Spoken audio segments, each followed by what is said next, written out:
Hello everyone, welcome back. I want to talk to you guys a little bit today about open carrying rifles. Okay, now we're not talking about open carrying pistols.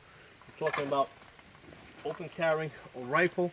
You've probably seen this pop up a couple of times in the news, where you have some guy walking to a department store or some type of shopping center or supermarket, and he's got an AR-15 over his back, and basically he's getting a lot of attention. Okay.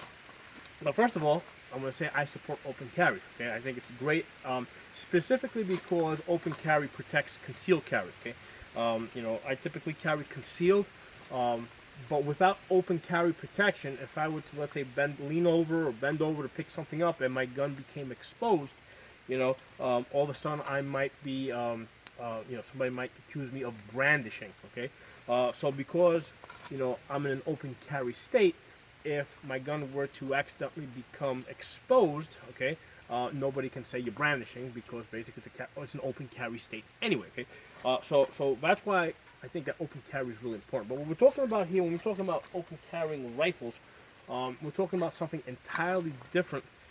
We're talking about somebody going out to make a point. Okay, and the point is that basically they can do it, and it's their right, and so forth. So that's the point. Now, I don't think it's a good idea, okay, and the reason is because what they're doing is, when they're doing something like that, they're getting out ahead of the rest of us. Okay, what do I mean by that? Okay, so as you guys know from my channel, I do a lot of medieval combat, full armored combat for powerful speed. So a lot of times I'm a shield man on a shield wall. Okay, so if I'm on a shield wall, right, we're all lined up, shoulder to shoulder, shield to shield, right. All right, and we're all depending on each other for defense. Okay, and the fact that we're all working together makes us more effective as a unit.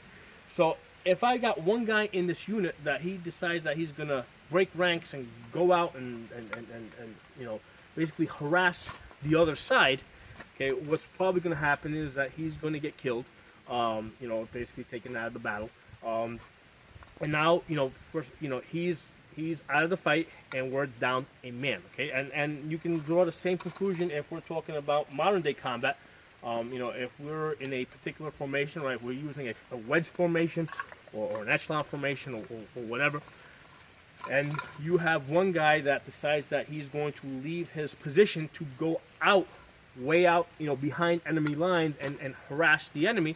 Well, now again, he's going to get either killed or captured, in which case he's out of the fight, okay, and we're down a man on our side. So he's not being effective, and by him getting out, getting out in front of the rest of us, he's making us less effective. Okay, so open carrying rifles basically does the same thing. Okay, if you have somebody that's open carrying rifles in a store, okay, it has the opposite effect of what we want. It does not show strength, okay?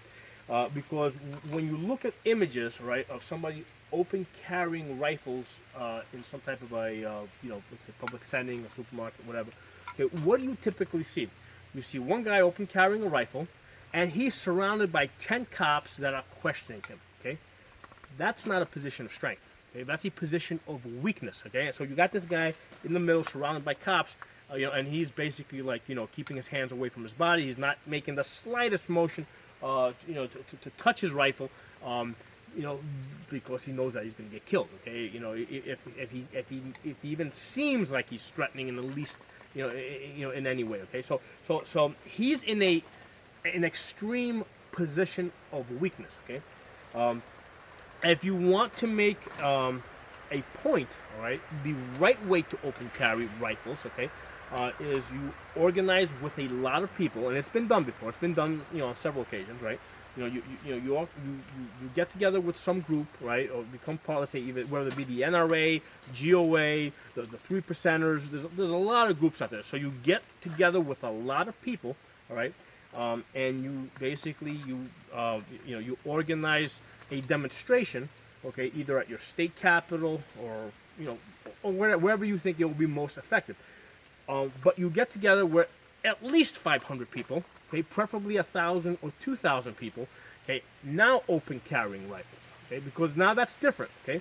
Because now, when the cameras come in, you know, they're looking at the situation. What they're showing, okay, is they're showing, you know, about 1,000 people with rifles and some 20, 30, maybe 50 cops that are pretty nervous. Okay, so now that's demonstrating strength. Okay, so that's my my position on this. This is my opinion. If you're open carrying by yourself, okay, you know, to make some type of a point. Okay, it's another thing if you're doing it, you know, because you need to, you know, like if you're open carrying because, you know, whatever, you started off carrying a handgun concealed and something happened where you lost your jacket or whatever, and now you just have, you know, that's a whole other story. But what I'm talking about is a situation where you are open carrying a rifle, right? You know, a big rifle in public, solely for the purpose of making some type of statement. Okay, the only statement that you're making by doing this by yourself is that you're weak and that you're by yourself. Okay, you are by yourself, and that's a position of weakness. Okay, if we look at the Second Amendment, okay, and at the time that the Second Amendment was written, okay, you know, government still had more powerful weapons. I mean, yes, it was legal for people at that time to own cannons. Okay, individuals could own cannons when the Second Amendment was written. But by and large, because they were so expensive, you know, only the government, or whether, you know, mostly state governments, but only the government or you know, government troops, you know, had cannons. Okay. So individuals basically had muskets at the time. The strength was that there was a lot of them. Okay, that was their true strength. It wasn't that they had more powerful weapons than the government. It's that they had a lot more weapons than the government because, you know, the citizens will always outnumber the government. Okay, so the same exact things apply today. You know, and you will often hear the argument, well, what is your AR-15 going to do against a dictator's tanks, airplanes, nuclear missiles, cruise missiles, all that nonsense? You hear this argument all the time. Okay, and our strength is in numbers. Okay, there's a lot of us. Okay, we are everywhere. We surround them.